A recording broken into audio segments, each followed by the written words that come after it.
யாரும் எதிர்பார்க்காத வகையில 108 இடங்களில் தாவேகா வெற்றி பெற்றிருக்கு. 2 திராவிட கட்சிகளையும் தட்டி விட்டு ஒரு நடிகன் மேல வந்துட்டு தமிழ்நாடு நம்பிக்கை வைக்குது அப்படின்ற ஒரு சூழலை வந்துட்டு ஏற்படுத்தி இருக்கிறது அப்படின்றது தமிழ்நாட்டை பற்றிய சிந்தனைக்கு ஒரு பலவீனம். இது வந்துட்டு தமிழ்நாட்டுக்கு என்னன்னா ஒரு சோதனை காலம் அப்படின்னு தான் நம்ம சொல்லணும். கொளத்தூர்ல ஸ்டாலின் முதலமைச்சர் வேட்பாளர் ஒரு முதலமைச்சர் தோற்றது, அது என்ன?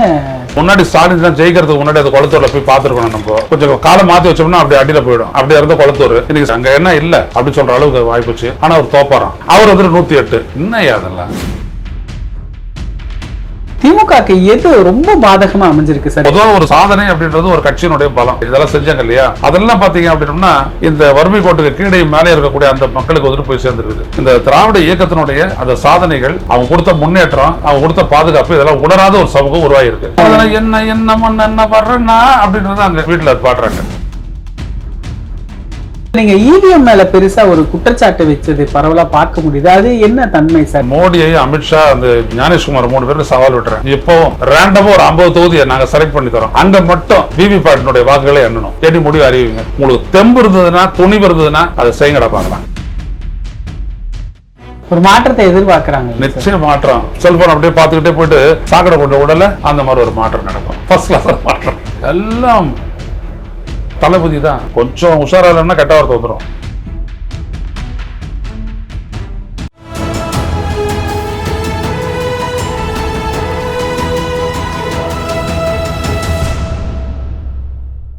தமிழரம் நேயர்களுக்கு வணக்கம். இன்று நம்முடைய மூத்த பத்திரிகையாளர் திரு ஐயநாதன் அவர்கள் இணைந்துள்ளார். சார் வணக்கம் சார். வணக்கம். வணக்கம். என்ன சார், யாரும் எதிர்பார்க்காத வகையில இப்படி தீர்ப்பு வந்திருக்கு. 108 இடங்களில் தாவேகா வெற்றி பெற்றிருக்கு. எப்படி பாக்குறீங்க?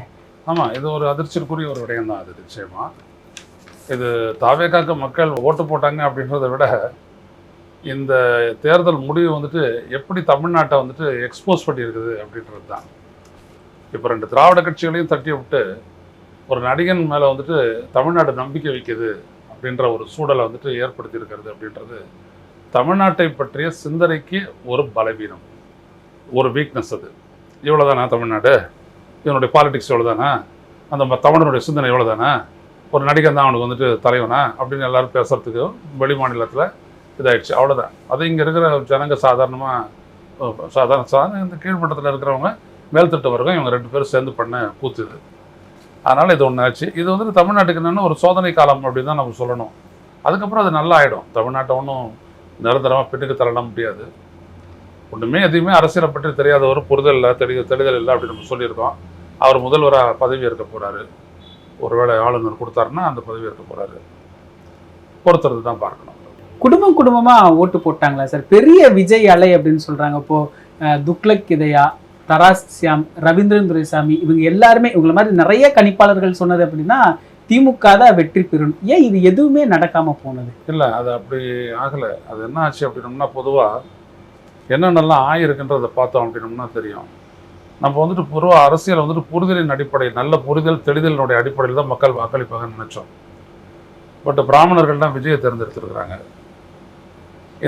இந்த திராவிட அரசியல்னால பலன் பெற்ற நடுத்தர வர்க்கமும் உயர் நடுத்தர வர்க்கமும் மறுபடியும் விஜய்க்கு போய்ட்டு ஓட்டு போட்டிருக்கு. நீங்கள் சொன்ன மாதிரி குடும்பமாக சாதாரண ஏழை எளிய மக்கள் ஒரு ஈர்ப்பு, கவர்ச்சி, அதுக்கு மயங்க அவங்க ஓட்டு போட்டிருக்காங்க. இது எல்லாம் சேர்ந்து தான் அந்த மாதிரி பண்ணியிருக்கு. நீங்கள் ஒரு அனாலிசிஸ் நீங்கள் எடுத்து பார்த்தீங்கன்னா இன்றைக்கி ஹிந்துவில் வந்துருக்குது.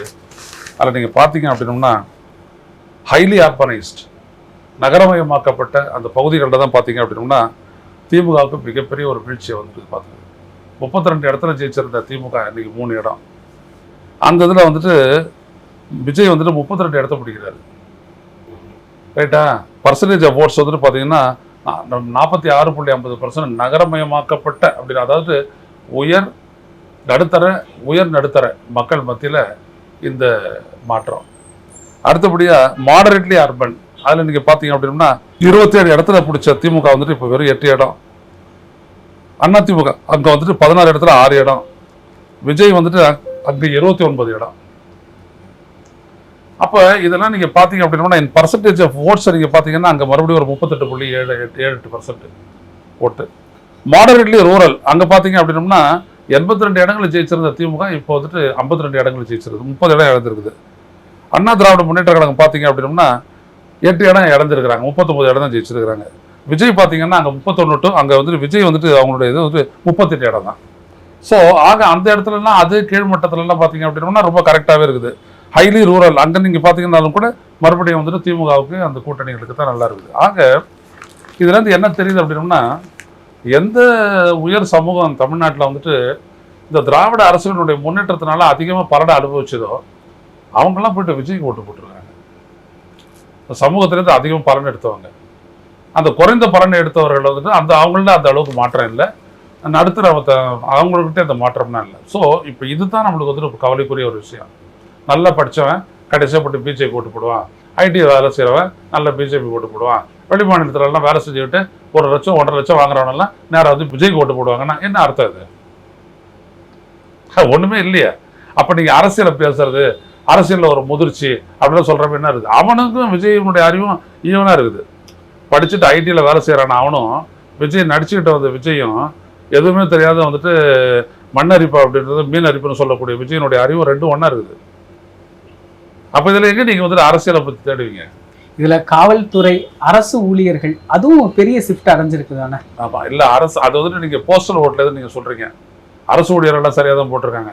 இந்த போஸ்டல் ஓட்டில் வந்துட்டு இந்த வீட்டில் இருக்கிறவங்க பெரியவங்களாம் இருக்கிறாங்க இல்லையா, அவங்கள எல்லாரையும் வந்துட்டு ஓட்டுக்கு பதிவு பண்ணது. அங்கே இருக்கிறவங்கலாம் இன்ஃப்ளூயன்ஸ் ஆளாக இருக்கிறாங்க. விஜய்க்கு போடு தாத்தா, விஜய்க்கு போடு ஆயா அப்படின்னு சொன்னாங்க இல்லையா. அந்த மாதிரி இப்போ என்னுடைய ஃப்ரெண்டு என் கூட படித்தவன், அவனுடைய மகனும் வந்துட்டு வெளியூர்லேருந்து வந்திருக்கிறாங்க ஓட்டு போடுறதுக்கு. எதுக்கு வந்தீங்க அப்படின்னா விஜய்க்கு ஓட்டு போட வந்துருக்காங்க. 2 பேரும் பார்த்தீங்கன்னா ஒரு 3 லட்ச ரூபா 4 லட்ச ரூபா வரைக்கும் சம்பளம் வாங்குறாங்க. இவங்களை என்ன பண்ணுவீங்க நீங்கள்? இவங்களை என்ன அரசியல் படுத்துவீங்க நீங்கள்? இப்போ ஏழை எளிய மக்கள்னா புரியுது, ஓகே. இவங்களெல்லாம் என்ன பண்ணுவீங்க? திமுகக்கு எது ரொம்ப பாதகமா அமைஞ்சிருக்கு சார்? எதையும் திட்டமிட்டு பொதுவாக ஒரு சாதனை அப்படின்றது ஒரு கட்சியினுடைய பலம்.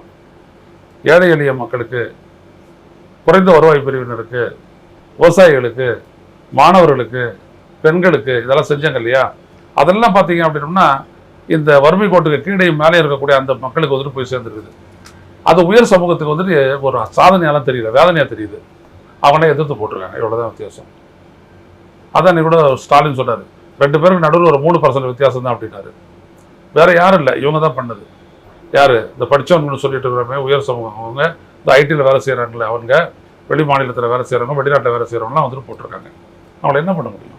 இதுல ராகுல் காந்தி காங்கிரஸ் உடைய ஒர்க் அவங்க பெருசா ஒரு ஜெல்லாகாத ஒரு கூட்டணின்னு தான் நம்ம பார்க்க முடியுது. ஸ்டாலினும் ராகுல் காந்தியும் ஒரே மேடை வரல, அவங்க ஒர்க் பண்ணலைன்னு ஒரு பார்வை இல்லை. அவங்க ஒர்க் பண்ணது போட்டோம். ஸ்டாலினுடைய சாதனைகள் அப்படின்றது எனஃப், போதுமானது. அதை வச்சு எல்லாத்தையும் முடிவெடுக்கலாம். இப்போ தமிழ்நாட்டில் இந்த தேர்தல் நடந்துச்சு இல்லையா, அந்த தேர்தல் நடந்த 23ஆம் தேதி ஏதாவது ஒரு கலவரம் சொல்லுங்க பார்ப்போம், ஒரு சட்டம் ஒழுங்கு பிரச்சனை சொல்லுங்க பார்ப்போம். எதுவுமே இல்லை. சுவிட்சர்லாந்து நடக்கிற மாதிரி நடந்துச்சு. ஆனால் அது நம்ம மக்களுக்கு பிடிக்கல. அதனால் பிஜேபியினுடைய கை இங்கே வந்துட்டு நல்லா வேலை செஞ்சுருக்குது, அழகாக பண்ணி முடிச்சிருக்கிறாங்க. கிறிஸ்டின் முஸ்லீம் ஓட்டு விஜய்க்கு பெருசா டிரான்ஸ்ஃபர் ஆகிருக்கிறத பார்க்க முடியுது. இது எப்படி அந்த பாதுகாப்பை, திமுக கொடுத்த பாதுகாப்பை விஜய் கொடுப்பாருன்னு நம்பி ஓட்டு போட்டிருக்கிறாங்க? அதாவது அந்த சமூகத்தில் வந்துட்டு பெரிய அளவுக்கு வந்துட்டு அது ஷிஃப்ட் ஆச்சுன்னு சொல்ல முடியாது. இன்னும் அந்த அனாலிசிஸ் வந்துட்டு இன்னும் ஃபுல்லாக வரல. ஆனால் டுடேஸ் சாணக்கியால் அதை போட்டிருந்தாங்க. அப்படி பார்த்தீங்க அப்படின்னா பிசி, எம்பிசி, எஸ்சி, அப்புறம் கிறிஸ்டியன்ஸு, முஸ்லீம் எல்லா செக்மெண்ட்லேயும் பார்த்தீங்கன்னா திமுக தான் நிறைய விழுந்திருக்கு. ஆனால் இங்கே என்ன நடக்குது அப்படின்னா, குடும்பத்தை நம்பி வாழக்கூடிய இந்த இளைய சமூகமும், நல்ல வசதியோடு வாழக்கூடிய உயர் சமூகமும், கிராமத்துலேயும் சரி நகரத்துலேயும் சரி, அவங்கெல்லாம் வந்துட்டு ஒட்டுமொத்தமாக போய்ட்டு விஜய்க்கு போட்டிருக்காங்க. என்ன இந்த திராவிட இயக்கத்தினுடைய அந்த சாதனைகள், அவங்க கொடுத்த முன்னேற்றம், அவங்க கொடுத்த பாதுகாப்பு, இதெல்லாம் உணராத ஒரு சமூகம் உருவாகிருக்கு. அது அப்படியே விஜய்க்கு சாதகம் போயிடுச்சு. இதுல நீங்க என்ன வர்றேன்னா அப்படின்றது அங்கே வீட்டில் அது பாடுறாங்க. இதுல நீங்க இவிஎம் மேல பெருசா ஒரு குற்றச்சாட்டு வச்சது பரவலா பார்க்க முடியுது. அது என்ன தன்மை சார்? இவிஎம்ல நீங்க ஒண்ணு சொல்றேன். இப்போ இதுல வந்துட்டு எல்லாம் மக்கள் போட்டாங்கன்னு எப்படி நம்ம சொல்றோம்? ஏதாவது அடிப்படை இருக்குது? நம்ம விசாரிக்கிறது சோசியல் மீடியால பெருசா பார்த்தா நம்ம விவாதிச்சோம். எக்ஸிட் போல்ல கூட நம்மளால கணிக்க முடியும். ஆமா, அது ஒரு மாதிரி இது ஒரு மாதிரி அவரது இப்படி போகுது அப்படின்னம்னா, ஒரு வெளிப்படைத்தன்மையற்ற ஒரு தேர்தல் முறை தான் இங்கே இருக்குது. Electoral process. இப்போ முன்னாடிலாம் நான் போவேன், நான் ஓட்டு போடுவேன், காகித ஓட்டு, கையெழுத்து போடுவேன், கவுண்டர் ஃபீட்டில் அதை கீழ்ஸ் தருவாங்க, நானே முத்திரை போடுவேன், மடிப்பேன், பொட்டியில் போடுவேன், வாக்கு என்ற இடத்துல அதை கண்டுபிடிக்கலாம் என் ஓட்டை. இப்போ அப்படி இல்லை. நான் நேராக வந்துட்டு ஒரு காகிதம் ஒன்று தருவான், நான் எத்தனாவது ஓட்டுன்னு. அது எத்தனை கொடுத்துட்டோடனே என் கையில் ஒன்று போட்டு நான் ஓட்டு போடுங்க அப்படின்றான். நான் போய்ட்டு ஒரு பொத்தாரம் அமுக்குறேன், ஒன்று சைடில் ஒன்று எரியுது.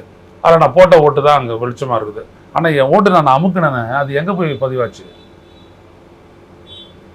வேர் is the transparency, where is the guarantee? நான் திமுக போட்ட ஓட்டு திமுகனுடைய கேண்டிடேட்டுக்கு தான் போச்சு அப்படின்றது என்ன கேரண்டி அங்கே இருக்குது?